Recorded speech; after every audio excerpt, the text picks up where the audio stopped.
ช่องระฆังทองสวัสดีค่ะคลิปนี้มาดูแนวทางมัดรวมฮานอยของเจนุกบารมีมหาเฮงนะคะ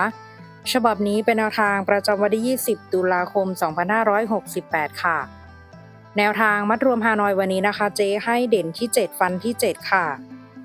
73 74 75ตัวเน้น76ชุด3ตัว071แนวทางโดยเจนุกบารมีมหาเฮงนะคะแนวทางมีเข้ามีหลุดค่ะถ้าใครเห็นเลขแล้วชอบค่อยตามแต่ถ้าไม่ชอบปล่อยผ่านก่อนได้เลยนะคะฝากกดไลค์กดแชร์กดติดตามพร้อมกดกระดิ่งแจ้งเตือนเพื่อที่จะไม่พลาดคลิปใหม่ๆจากช่องระฆังทองด้วยนะคะขอบพระคุณทุกท่านที่เข้ามารับชมค่ะ